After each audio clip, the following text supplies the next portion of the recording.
नमस्कार साथियों, मैं आपका साथी दिनेश बोरा। सांचौर के अंदर चुनाव है, दिलचस्प होता जा रहा है। आप देखिए बीजेपी के अंदर वहां पर बगावत थमने का नाम नहीं ले रही है और जिस तरीके से आज पूर्व विधायक जीवाराम चौधरी और 2018 के बीजेपी के प्रत्याशी दानाराम चौधरी ने महापंचायत बुलाई है और महापंचायत के अंदर जिस तरीके के हजारों की तादाद में सांचौर या उसके आसपास के लोग उमड़े हैं, उसने कहीं ना कहीं आप देखिए जो बीजेपी के सांसद है देवजी भाई पटेल और वर्तमान के अंदर बीजेपी ने प्रत्याशी बनाया है सांचौर से, उनकी नींद उड़ा दी और अंदर खाने वो बेहद ही यकीन मानिए इस भीड़ को देखकर परेशान होंगे। क्योंकि आप देखिए उस पंचायत से मोटे तौर पर दो मैसेज देने की कोशिश की गई है, दोनों जिस तरीके से जीवाराम चौधरी और दानाराम चौधरी की ओर से, लेकिन जो मैसेज देने की कोशिश की गई है और उसके बाद आप देखिए क्या कुछ उस पंचायत के अंदर हुआ। दरअसल उस पंचायत के अंदर दानाराम चौधरी ने तकरीबन 35-37 मिनट तक भाषण दिया। जीवाराम चौधरी ने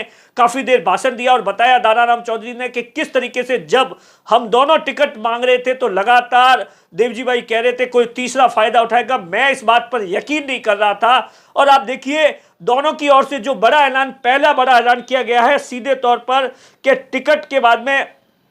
6 तारीख तक का अल्टीमेटम दिया गया है। जी हां, दोनों की ओर से बीजेपी को 6 तारीख तक का अल्टीमेटम दिया गया है और सीधे तौर पर कहा गया है कि 6 तारीख तक टिकट पर पुनः विचार किया जाए। कहीं ना कहीं आप देखिए महापंचायत बुलाकर प्रेशर पॉलिटिक्स को बताया जा रहा है कि जो भीड़ है सांचौर की वो हमारे साथ में है। आपने भले ही सांसद साहब को टिकट दे दिया गया है, लेकिन आप देखिए और उसके बाद में क्योंकि बीजेपी ने इस बात को लेकर बेहद ही क्लियर कर दिया है, बीजेपी की सेंट्रल लीडरशिप ने, प्रदेश जो लीडरशिप है जो इस समय चुनाव को लेकर मैदान के अंदर है, उन्होंने कुछ दिन पहले ही बयान दिया था कि हम कहीं पर भी राजस्थान के अंदर जहां पर भी बीजेपी ने टिकट बांटे हैं वहां पर कहीं पर भी परिवर्तन नहीं किया जाएगा। लेकिन अब सांचौर के अंदर जिस तरीके के हालात बन रहे हैं, कहीं ना कहीं आप देखिए 2018 का जिस तरीके से, और बीजेपी ने आप देखिए इस सीट को जीतने के लिए ही देवजी भाई पटेल को उतारा था। 2008 से बीजेपी है वो ये सीट जीत नहीं पाई है। अभी तक इस बात को लेकर सस्पेंस है, लेकिन एक बात क्लियर होगी कि दानाराम चौधरी है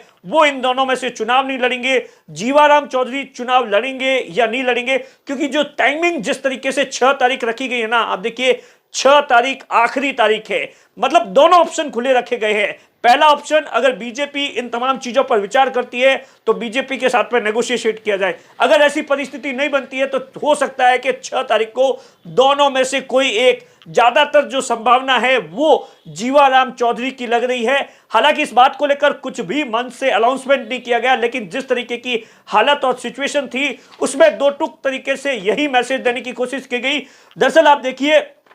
और जिस तरीके से जो सांसद है देवजी भाई पटेल है और बीजेपी के प्रत्याशी है, उन्होंने कहा था कि मैं दोनों के पैर पकड़ने के लिए तैयार हूं सांचौर को बचाने के लिए, और उस बात का बाकायदा आप देखिए जवाब भी दिया गया है। उस बात का जवाब क्या कुछ दिया गया है आप देखिए, इसमें आप देखिए दानाराम चौधरी ने मोटे तौर पर कहा कि देवजी भाई ने मुझे कहा था कि दोनों की लड़ाई में कोई तीसरा फायदा उठाएगा। सांसद देवजी भाई सच बोल रहे थे, लेकिन मुझे अब समझ में आया, 5 साल मैंने ईमानदारी से वहां पर मेहनत की है। वहीं आप देखिए पूर्व विधायक जो कि जीवाराम चौधरी, आप देखिए लगातार 98 के बाद में वो वहां से चुनाव लड़ते हैं, कभी बीजेपी से कभी निर्दलीय से, तो उन्होंने सीधे तौर पर कहा और बहुत बड़ा आरोप लगाया है। आप देखिए बाकायदा ये आरोप लगाया है कि 2008 के अंदर देवजी भाई पटेल ने बाकायदा मुझे हराने के लिए पूरी साजिश रची थी। ये आरोप है वो सीधे तौर पर आप देखिए वहां के पूर्व विधायक ने लगाया। और उसके बाद में पटेल ने कहा कि सांचौर के मुख्य 4 रास्ते पर पैर पकड़ने ले, और जिस तरीके से सीधे तौर पर देवजी भाई जीवाराम चौधरी ने कहा है कि पैर पकड़ने की बात है तो हम दोनों हैं वो देवजी भाई का पैर पकड़ने के लिए तैयार है, ताकि वो पार्टी से बात करे और जो यहाँ की जनता चाहती है वो। कुल मिलाकर आप देखिए तस्वीर अब साफ है मोटे तौर पर कि 6 तारीख का इंतजार किया जा रहा है। अगर 6 तारीख तक टिकट पर पुनर्विचार नहीं किया जाता है तो यहाँ का चुनाव है वो बेहद ही दिलचस्प होने वाला है। अब देखिए इससे पहले भी बीजेपी यहाँ पर हमेशा, चाहे 2018 का चुनाव ले लीजिए, वहां पर आप देखिए दानाराम चौधरी को टिकट मिला था तो जीवाराम चौधरी है वो निर्दलीय चुनाव लड़े थे और दोनों के अंदर वोटों का बंटवारा हो रहा था, और उसी बात का फायदा है वो सुखराम बिश्नोई को मिला था। और 2013 के अंदर भी आप देखिए इसी तरीके के हालात बने हुए थे। कुल मिलाकर आप देखिए अब सांचौर की लड़ाई है वो ज्यादा दिलचस्प होती जा रही है।